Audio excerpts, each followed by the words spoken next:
Yes, I like being ran. Yes, I like gangbangs. I like being manhandled by several different men at once. If you want to call it being ran, you call it whatever the fuck you want. I'm sexually liberated.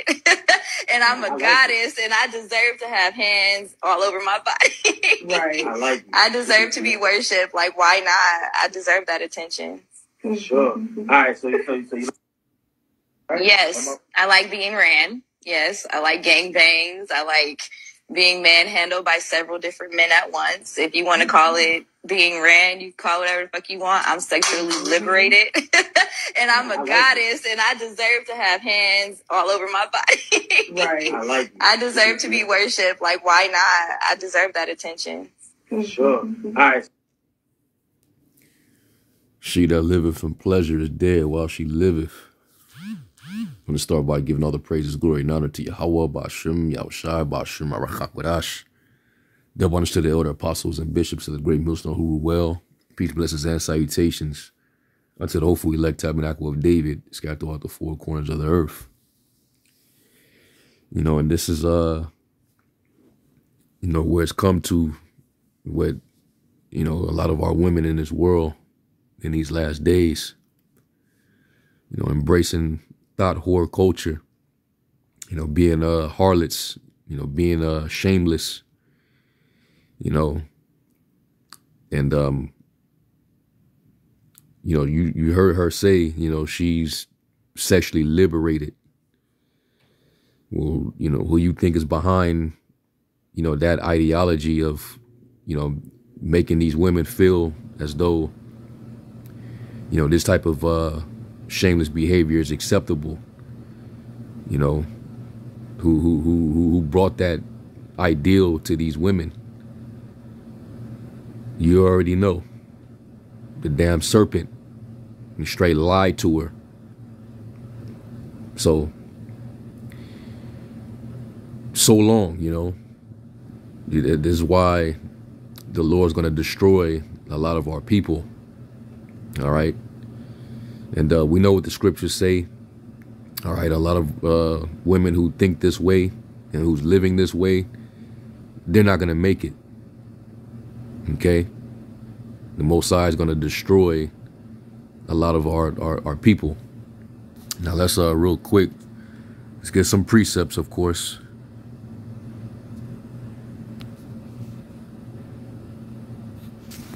And let's get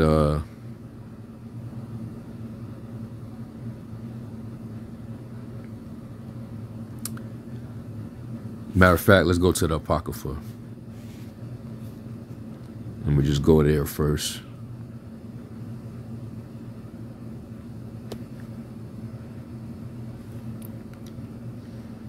This is Sirach 25.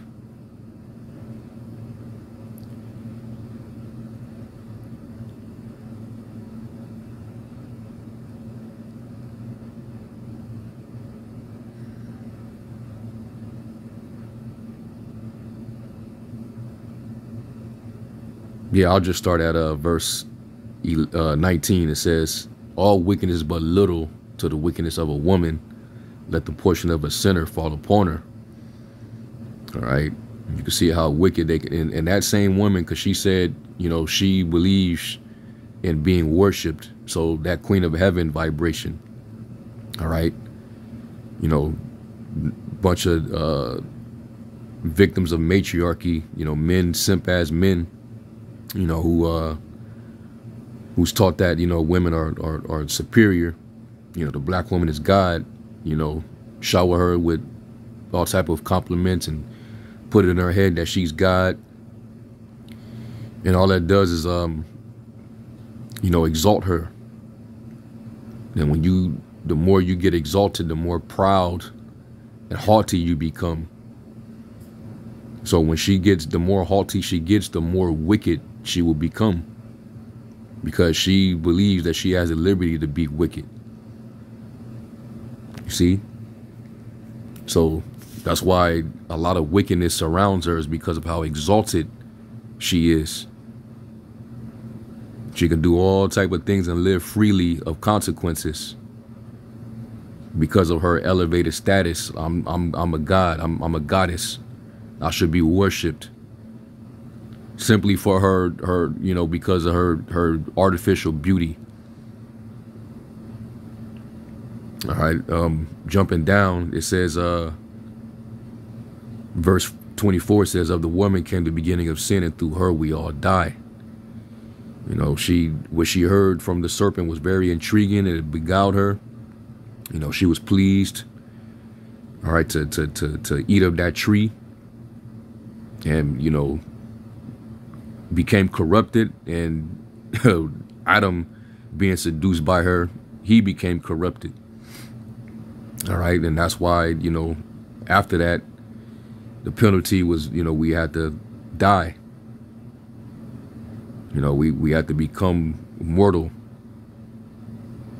All right, it says, give the water no passage, neither a wicked woman liberty to get abroad. And in these other places where the Babylonian wine is decried and not wanted, they do not give their women liberty to get abroad, because they'll become like that woman.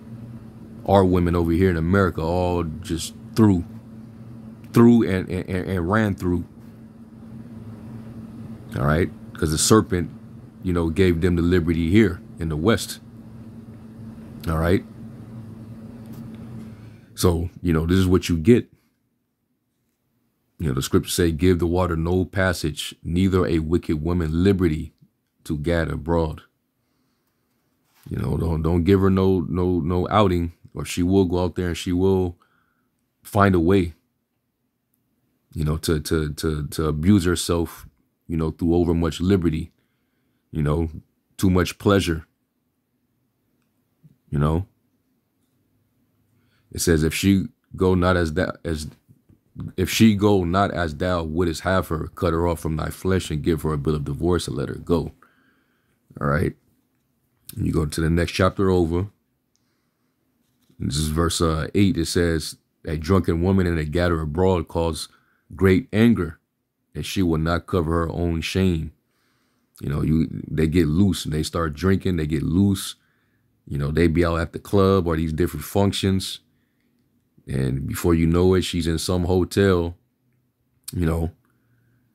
getting ran through, getting a train ran, getting like all the stuff that whore mentioned.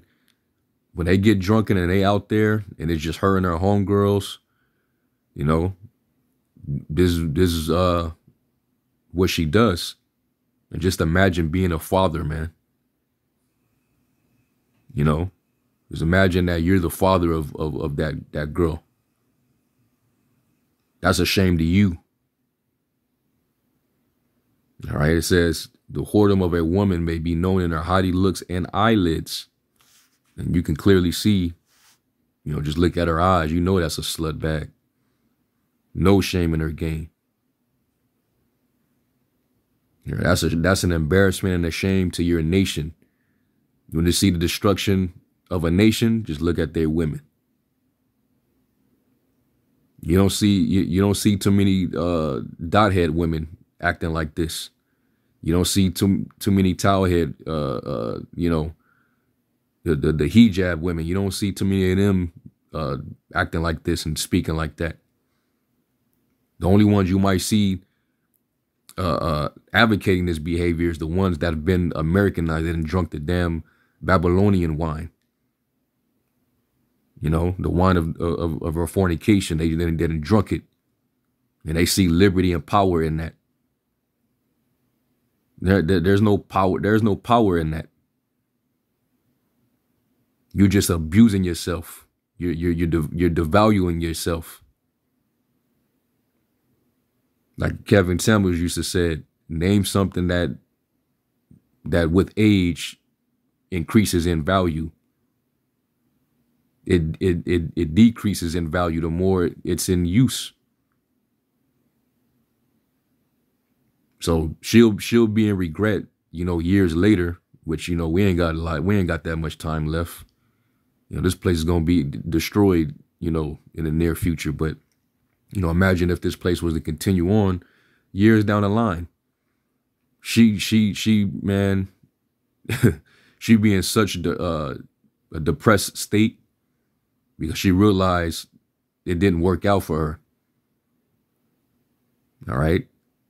She would not have security. She would not have, a family.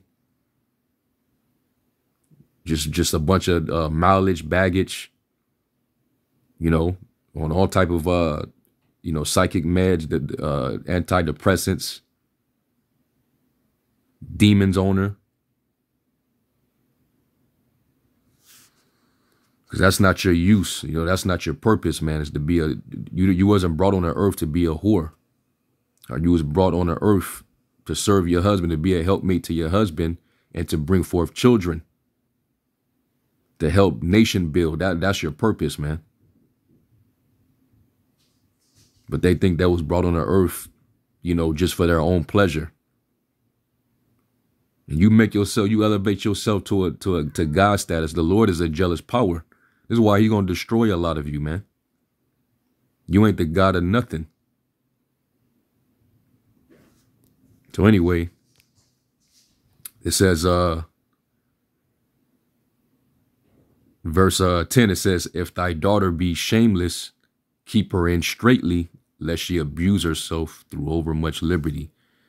And, you keep that, when you allow them that type of freedom, all right, this is what they're going to go and do with that freedom. You see? No shame, man. There's no telling how many chlamydia cases, she didn't had. How many, prescriptions she didn't have to take to fight off, some, STI or some shit. Just living reckless like that. But you know what? That this idea, it's nothing new.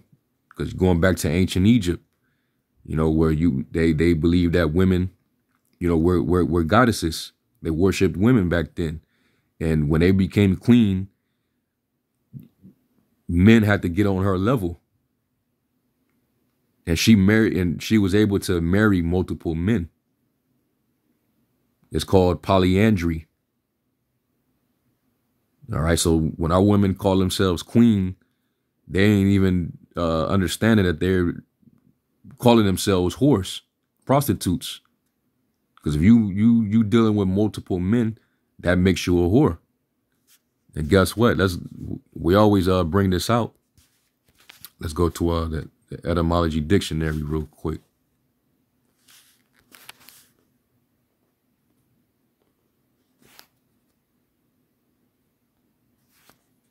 You type in queen, Quean,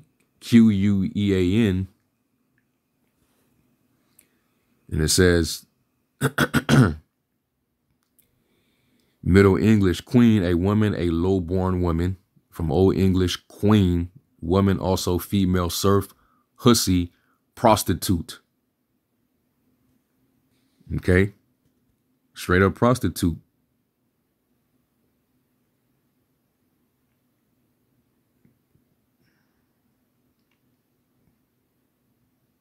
It says, as in port queen, public woman. Basically, you for the public, you for the streets. All right. So a queen, which automatically believes she's a goddess, you worship the queen. A queen believes she should be worshipped. Well, you're for the streets then. All right. Queenan, from Proto-Germanic. Old High German, queena. Old Nurse Kona. Gothic, queeno, wife, woman. Middle Dutch, queen. Vain or worthless woman. And you are definitely worthless. You living your life like that, you are definitely worthless, man. All right. You living your life just to get nuts busted on your face and all over your body. Yeah, you are worthless, man.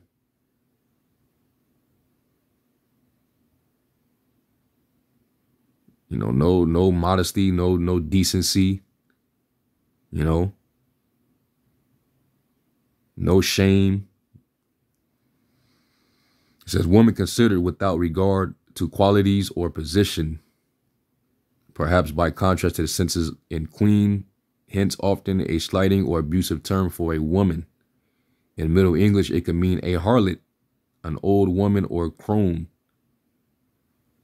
Okay? So yeah, man, and that's what our women have become in this society. They're a bunch of, harlots, man. Okay? And, we know the scriptures say there shall not be any whores of the daughters of Zion, man. If she was in the ancient world, if she was the daughter of a priest, you know what would be the judgment on her?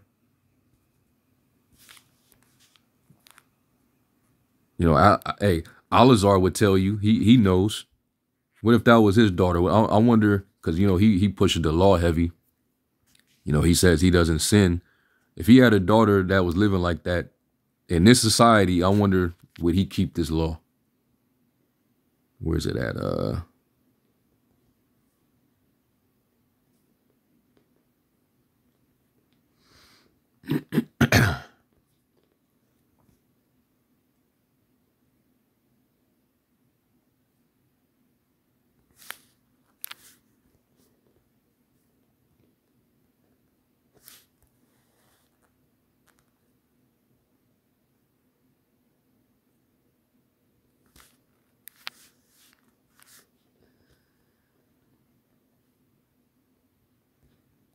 Real quick, Salakia, while I'm trying to search it out. Yep, here we go. Leviticus 21:9. And it says, and the daughter of any priest, if she profane herself by playing the whore, she'll profane of her father, she shall be burnt with fire. All right, so, if you got a daughter that's living like that woman, and you happen to be a priest in the ancient world, this is what the judgment was. This is what you had to do, man.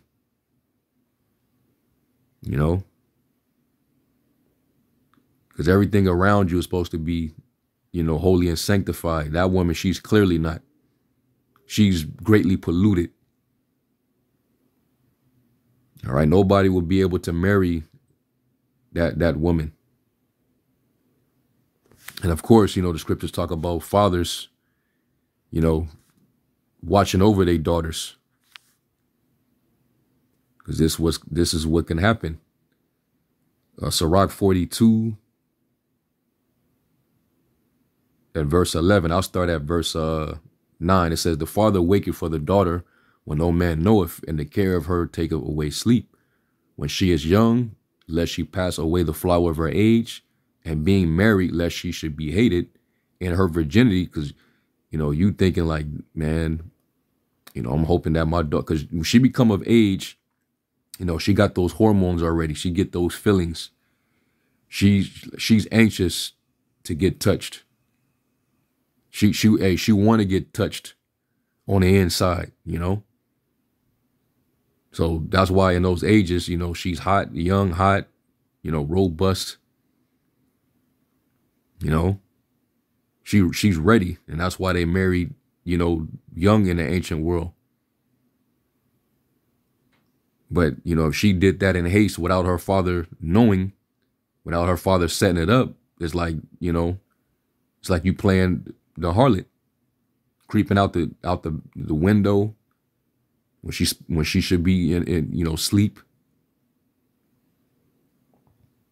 Okay, it says, in her virginity, lest she should be defiled and gotten with child in her father's house. That means that she slept, while you were sleeping, she snuck out that window. And somebody got to that and knocked her up. It says, and having a husband, lest she should misbehave herself, and when she is married, lest she should be barren. Keep a sure watch over a shameless daughter, lest she make thee a laughing stock to thine enemies, and a byword in the city, and a reproach among the people, and make thee ashamed before the multitude. That's a shame, man. Like I said, imagine if you're the father of a chick like that, man. That's a shame. Okay. Unless, and a lot of dudes get fooled by a woman like that. There's some simps that'll still, not knowing how she gets down or her background, that'll go on and simp out.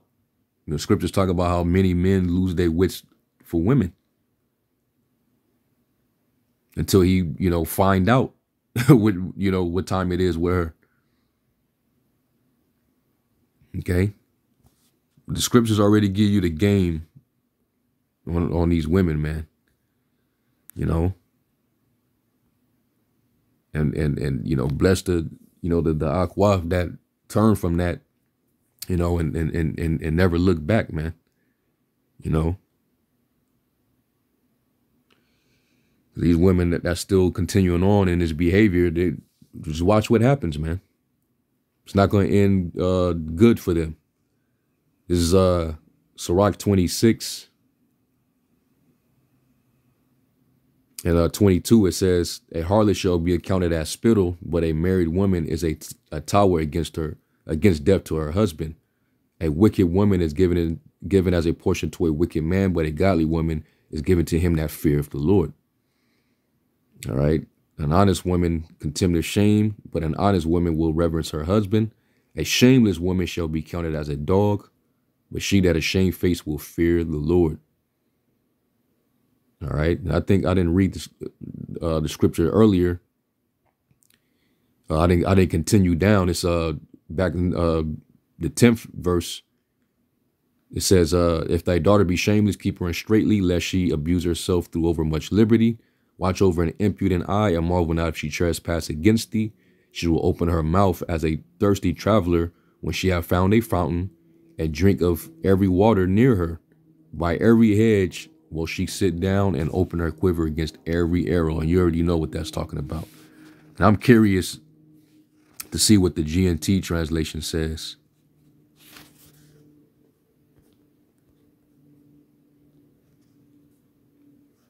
Sirach 26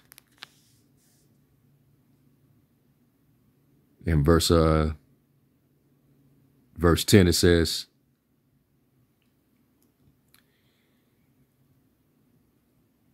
if your daughter is determined to have her own way, keep a close watch on her. If you don't, she'll take advantage of any chance she gets. If she is too self-willed, and all these women are self-willed because they don't have fathers at home. All right. And the serpent gives them liberty to sin. Be on guard and don't be surprised if she disappoints you. She'll spread her legs anywhere for any man who wants her, just as a thirsty traveler will drink whatever water is available. Man. And that's describing her to a T. Okay. And then you go down here.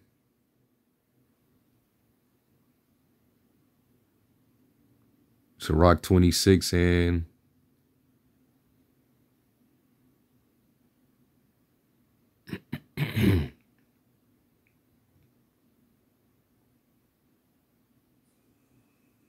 where is it at? Yeah, 25. Here it is.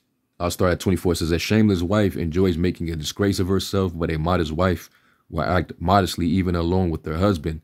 A self-willed woman is a biatch, but a woman with a sense of decency honors the Lord. All right. But hey, in this world, they don't mind being called bitches. They even call each other bitches. They know what it is, man. All right. And that's a shame. So that's how you know we feel very low as a nation of people, man. That's supposed to be, you know, a special people, a royal people. You know?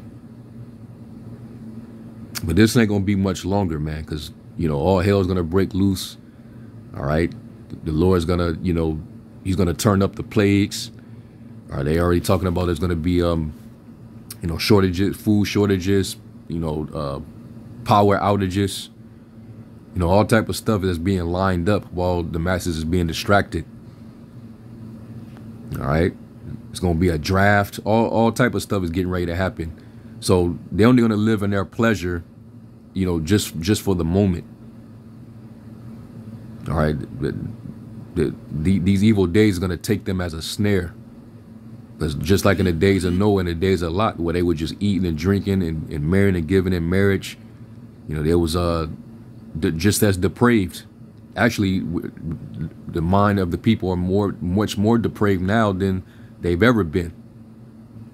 So the destruction is going to come upon them while they're in the midst of these pleasures. That's why I started off by quoting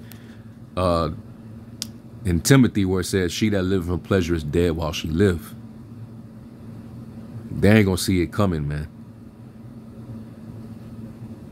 So unless, you know, women like this repent, you know, it's over with. Okay. So anyway, I just want to, you know, have a few words about this. You know, every now and then, you know, these type of videos come up. All right. There's a lot of our women out there that's living like this, man. So it's best, like Paul said, man, it's best to not even, you know, touch a woman right now. You know, if you can handle that. But if not, at least with a harlot, you know what she does. Okay? She gets paid for it. You know, that's her life. You ain't got to marry her. You ain't got to treat her like a damn goddess. Pretend like she's something good. But yeah, anyway, I'm going to give all praise, glory, and honor to Yahweh Shem Yahushua. Until the next lesson, Shalom.